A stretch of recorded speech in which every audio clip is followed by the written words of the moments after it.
Hari ini kita mau belajar firman Tuhan, tema proklamasi, tema perayaan ulang tahun Indonesia yang ke-76 di tahun ini adalah Indonesia Tangguh, Indonesia Tumbuh. Dan ini menjadi tema kita hari ini. Yuk kita buka Alkitab kita Kolose pasal yang kedua, ayat yang ke-6 sampai yang ke-7. Kamu telah menerima Kristus Yesus Tuhan kita, karena itu hendaklah hidupmu tetap di dalam Dia. Hendaklah kamu berakar di dalam Dia dan dibangun di atas Dia. Hendaklah kamu bertambah teguh dalam iman yang telah diajarkan kepadamu, dan hendaklah hatimu melimpah dengan syukur. Saya ingin mengajak kita belajar dari firman Tuhan ini. Kalau beberapa minggu ini Bapak Gembala sidang dan saya menyampaikan bagaimana kita berakar, bagaimana kita bertumbuh, bagaimana akar itu sejatinya adalah berbicara tentang hubungan kita, berbicara tentang bagaimana kita memiliki pengajaran yang benar, dan kualitas akar menentukan pertumbuhan kita menjadi pribadi yang kuat. Dan hari ini saya berbicara tentang hasil dari kita punya akar, hasil dari kita bertumbuh. Jadi kalau ingin Indonesia tangguh, dimulai dari anak Tuhan yang tangguh, dimulai dari keluarga yang tangguh, dimulai dari pribadi-pribadi yang tangguh. Tangguh menurut Kamus Besar Bahasa Indonesia mengatakan sukar dikalahkan, kuat andal. Yang kedua, tangguh itu berbicara kuat dalam pendirian. Tidak mudah diombang-ambingkan. Seringkali kita dalam pergumulan ketika ada masalah, ketika ada penyakit, gampang terombang-ambing iman kita. Apalagi orang menawarkan solusi-solusinya. Udahlah pergi ke Sianu bisa mengobati. Kita mulai bimbang, pendirian kita mulai goyang. Tetapi orang yang tangguh itu adalah orang yang kuat di dalam pendiriannya. Kalau dia sudah punya keyakinan kepada Tuhan, dia nggak mudah terombang-ambing. Walaupun di dalam tekanan. Yang ketiga, definisi dari tangguh itu adalah tabah dan tahan menderita. Jadi tangguh itu berbicara tentang ketabahan, daya tahan, kemampuan untuk mengalami penderitaan dan dia boleh bertahan di dalamnya. Akibat dari kita berakar di dalam Kristus, akibat dari kita percaya kepada Kristus, akibatnya adalah kita menjadi pribadi yang tangguh. Itulah hasilnya. Bapak Ibu, saya ingin katakan hubungan kita dengan Tuhan harus ada wujud nyatanya di dalam kehidupan sehari-hari. Ciri-ciri anak Tuhan yang tangguh yang pertama, mampu bersikap benar terhadap masalah. Bapak Ibu saudara kasih, orang yang tangguh adalah orang yang berpikir dan bersikap bertindak benar ketika dia dalam persoalan, dalam masalah. Dia memakai kacamata iman, kacamata firman Tuhan dalam menyikapi kehidupan. Kacamata yang kita pakai menentukan bagaimana kita bisa melihat objek itu. Dalam hidup ini ada banyak hal yang kita membutuhkan kacamata firman Tuhan supaya kita bisa melihat dengan jelas, dengan objektif setiap peristiwa itu. Orang yang tangguh adalah orang yang bersikap benar, berespon benar, melihat dengan benar setiap masalah yang dia hadapi karena dia punya kacamata firman Tuhan dalam kehidupannya. Kacamata apa yang kita pakai dalam melihat hidup ini? Di dalam Filipi ayat 13 dikatakan, segala perkara dapat kutanggung di dalam Dia yang memberikan kekuatan kepadaku. Kalau kita pakai kacamata firman Tuhan, kita akan kuat melihat persoalan. Di dalam 1 Korintus 10 ayat 13 juga dikatakan, pencobaan-pencobaan yang kamu alami ialah pencobaan-pencobaan biasa yang tidak melebihi kekuatan manusia. Sebab Allah setia dan karena itu ia tidak akan membiarkan kamu dicobai melampaui kekuatanmu. Pada waktu kamu dicobai, ia akan memberikan kepadamu jalan keluar sehingga kamu dapat menanggungnya. Yuk kita pakai kacamata ini di dalam menyikapi, melihat kehidupan ini. Di dalam Yesaya 41 ayat 10 dikatakan, janganlah takut. Aku menyertai engkau, janganlah bimbang, sebab aku ini Allahmu, aku akan meneguhkan engkau dan menolong engkau dan memegang engkau dengan tangan kananku yang membawa kemenangan. Ketika kita dalam persoalan, kita pakai kacamata ini, kita mampu menghadapinya. Itulah orang yang tangguh. Yang kedua, orang yang tangguh adalah orang yang berani menghadapi masalah. Bapak Ibu, masalah itu kadang gak kulonuwun, gak permisi, tiba-tiba saja didatang. Poin yang kedua, orang yang tangguh adalah orang yang berani menghadapi masalah. Ada beberapa tipe manusia Bapak Ibu. Ada tipe yang pertama takut dengan masalah. Cari aman biasanya. Ini biasanya menutup diri, gak mau menerima tanggung jawab karena dia takut dengan masalah. Tipe yang kedua menghindar dan lari dari masalah.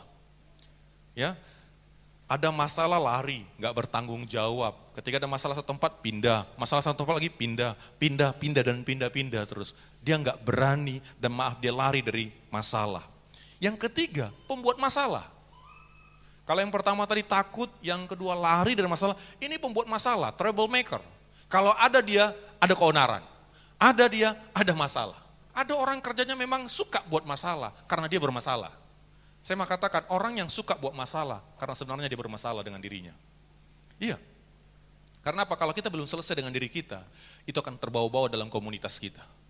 Di dalam perkumpulan, di dalam marga, di dalam apa, banyak hal orang yang suka. Kalau dia ada itu jadi masalah. Orang yang tangguh, dia berani menghadapi masalah, nggak buat masalah. Maafkan saya katakan, kita di tipe yang mana hari-hari ini? Apakah hari-hari ini kita sedang lari dari masalah? Masalah keluarga, masalah ekonomi, masalah masalah anak, masalah kita lari, kita menutup diri kita, atau kita mungkin yang membuat masalah, atau kita ada punya andil di dalam itu. Lewat omongan kita, lewat sikap kita, lewat perbuatan kita, tercipta konflik, kita memicu masalah, tapi kita mari menjadi peacemaker, amin, pembawa damai. Karena itulah anak Tuhan. Anak Tuhan bukan pembuat masalah, tetapi pembuat kedamaian. Yang ketiga, orang yang tangguh adalah orang yang mampu mencari makna dari sebuah peristiwa, tidak hanya sekedar membicarakan masalah. Ini berbicara tentang kita mengerti, Bapak Ibu, memanfaatkan masalah itu untuk membangun kekuatan dalam kehidupan kita, dan memanfaatkan masalah itu untuk mengevaluasi diri kita. Oh, ternyata saya perlu dikoreksi untuk hal ini. Ternyata saya perlu dibenahi dalam hal ini. Orang yang tangguh, dia langsung tidak melihat peristiwa itu menjadi sesuatu yang menakutkan, tapi dia melihat peristiwa itu ada sesuatu yang dibungkus di dalamnya. Casingnya masalah, tetapi ada makna di dalamnya. Dan orang yang tangguh, dia bisa sampai menyentuh kepada isinya, bukan hanya casingnya. Terkadang casingnya itu masalah, tetapi isinya ada makna yang Tuhan ingin kita pelajari di dalamnya. Mampu memanfaatkan apa yang sedang terjadi untuk bangun kekuatan, untuk mengevaluasi diri, menemukan solusi. Karena dia yakin dalam Roma 8:28, kita tahu sekarang bahwa Allah turut bekerja dalam segala sesuatu untuk mendatangkan kebaikan bagi mereka yang mengasihi Dia, yaitu bagi mereka yang terpanggil sesuai rencana Allah. Kalau kita mengerti ayat ini, kita akan memaknai setiap peristiwa dengan cara kita mengevaluasi diri kita. Oh ya, ada yang perlu dikoreksi. Dan itu membangun satu kekuatan, kesempatan kita. Burung Raja Wali, dia memanfaatkan badai untuk membuat dia terbang tinggi. Kalau kita diperhadapkan masalah, manfaatkan masalah untuk menaikkan grade kita. Manfaatkan masalah untuk menaikkan nilai kita. Manfaatkan masalah untuk menaikkan kualitas kita. Semakin naik kualitas kita, semakin mahal nilai kita. Ada banyak orang di masa pandemi ini, dia malah semakin kuat di dalam Tuhan, semakin tangguh. Dan itulah harusnya anak Tuhan, amin. Kita kan berkreasi, ya. Kita nggak kalah ya dengan teknologi. Mungkin Bapak Ibu dulu kita jarang dengar khotbah di YouTube, tapi karena selama pandemi ini sering kita dengar, benar gak? Kita memanfaatkan situasi, bukan membuat situasi alasan kita untuk jatuh, tapi kita memanfaatkan kondisi. Itu namanya orang yang tangguh. Yang terakhir, orang yang tangguh tidak baperan dan menyerah. Tangguh bisa mengelola emosi, mengendalikan diri.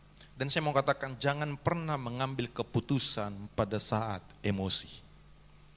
Amsal 24 ayat 10 dikatakan, jika engkau tawar hati pada masa kesesakan, kecillah kekuatanmu.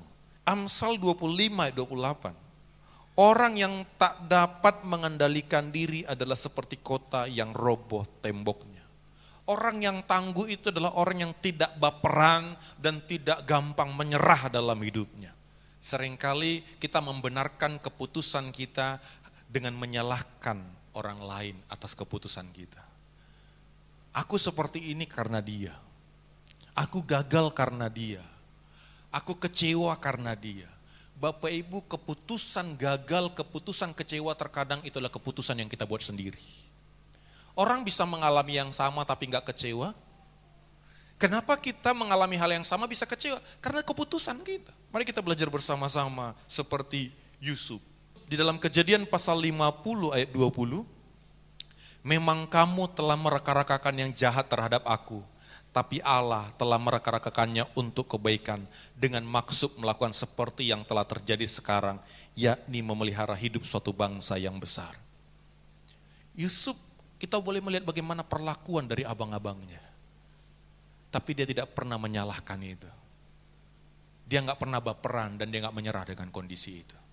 Tapi dia tetap tangguh dan dia berkata, mungkin niatmu nggak baik tentang saya, tapi Tuhan bisa mengubahnya jadi kebaikan. Seringkali kita ketika dalam sebuah peristiwa, kita mulai baperan, kita mulai bawa emosi kita mulai sensitif, kita mulai gampang tersinggung, kita mulai melihat kondisi dan kita mulai salahkan orang. Aku ada karena dia, kita memposisikan diri kita sebagai korban. Jangan posisikan diri kita sebagai korban. Karena korban itu butuh dikasihani, butuh dihargai, butuh diterima, butuh dicintai, banyak hal. Karena kita merasa kita korban keadaan, korban dari perlakuan, korban dari pendidikan, korban dari ekonomi. Korban kita jadikan diri kita korban, akhirnya kita nggak bisa melihat rencana Tuhan dalam kehidupan kita. Tapi Yusuf, kita boleh bayangkan Bapak Ibu, di rumah dia dibully. Bayangkan, dia anak nomor 2 paling kecil, tetapi dia nggak mendapatkan kasih sayang dari abang-abangnya. Ini malah enggak, dia dijual loh Bapak Ibu. Setelah dijual jadi pembantu rumah tangga. Dia enggak punya KTP, dia tinggal di negeri Mesir, menderita sekali, tanpa hak sama sekali. Karena budak itu enggak ada harganya. Terus bayangkan terjadi juga ketidakadilan, pelanggaran HAM. Dia difitnah tanpa pengadilan resmi, dia langsung divonis penjara Bapak Ibu. Mungkin kita merasa kok dunia ini gak adil dengan kita. Yusuf mengalaminya. Gak ada dibawa dia ke pengadilan, dicari saksi-saksinya, diberikan dia kesempatan untuk membela dirinya, gak ada. Hanya karena lawan dia adalah pembesar, orang penting, dia difitnah. Dan fitnahnya pun gak enak, Bapak Ibu memperkosa majikan. Aneh Bapak Ibu, biasanya majikan memperkosa pembantu. Ini pembantu memperkosa majikan, gak masuk akal, tapi itulah realitanya. Fitnah kepada dia, kita boleh bayangkan, masuk penjara. Bapak Ibu, orang mau niat jahat apapun kepada kita, kalau kita punya Tuhan, Tuhan bisa mengubahnya. Amin. Mau niat bagaimanapun orang kepada kita, tapi kalau kita tangguh, kita akan melihat bagaimana niat orang itu dipakai Tuhan menjadi batu lompatan bagi kita untuk menikmati kemuliaannya. Bukan ketika dia difitnah, dia masuk penjara, tapi di penjara itulah promosinya Tuhan kerjakan. Bayangkan Bapak Ibu, istana bisa langsung dapat informasi di penjara. Tuhan kirimkan bermasalah, juru minuman raja masuk penjara dan ketemu dengan dia di sana. Lihat cara Tuhan luar biasa. Ketika kita tangguh dan kita nggak baperan dan menyerah dengan kondisi. Banyak cara Tuhan memberkati kita. Banyak cara Tuhan menolong kita. Terkadang Tuhan pakai kesalahan orang untuk mengangkat kita. Terkadang Tuhan pakai kondisi untuk mempermuliakan kita. Oleh karena itu hari ini, yuk kita menjadi anak Tuhan yang tangguh. Ketika kita punya akar yang kuat di dalam Tuhan. Ketika kita punya pondasi yang kuat di dalam Tuhan. Ketika kita tangguh, kita tumbuh. Dan tumbuh itu berbicara bahwa ada kehidupan. Tumbuh itu berbicara ada kemajuan. Lagunya enggak lagi, aku masih seperti yang dulu, enggak lagi. Lagunya sudah lagu yang berbeda. Karena ada pembaharuan, ada perubahan dalam kehidupannya. Dia akan mengembang, bukan fisiknya saja dan mengembang, kerohaniannya mengembang. Dia akan semakin kuat, dia akan semakin bertumbuh, dia akan semakin maju di dalam kerohaniannya, ya, di dalam kualitas ibadahnya, di dalam kesetiaannya. Bertumbuh dalam kerohanian, dalam karakter, dalam iman kita. Dulu kalau kita menghadapi persoalan langsung kita kalut, langsung kita nggak tahu mau ngapain. Sekarang mulai stabil, sekarang mulai tenang. Di dalam iman, jasmani juga. Berbicara tentang bagaimana kita progres di dalam mengelola berkat kita, di dalam ekonomi kita. Memang pandemi ini ada yang turun, ada yang naik, tetapi kan ini bukan akhirnya. Ini bukan akhir dari sebuah cerita. Mungkin ada yang naik, ada yang turun, tetapi yang turun ini untuk mempersiapkan supaya lebih tinggi naiknya. Saya yakin dan percaya Bapak Ibu, kehidupan rohani kita akan berbanding lurus dengan kehidupan ekonomi kita. Kalau kita jujur, kalau kita setia dengan Tuhan, amin. Tuhan akan terus membawa kita. Memang ada kadangnya stagnan, tapi kan itu bukan akhir. Itu supaya memperkuat pondasi kita. Oleh karena itu, yuk bersama-sama jadilah anak Tuhan yang tangguh. Kalau kita ingin melihat Indonesia tangguh, Indonesia tumbuh, dimulai dari anak-anak Tuhan yang ada di tempat ini. Ini firman Tuhan bagi kita.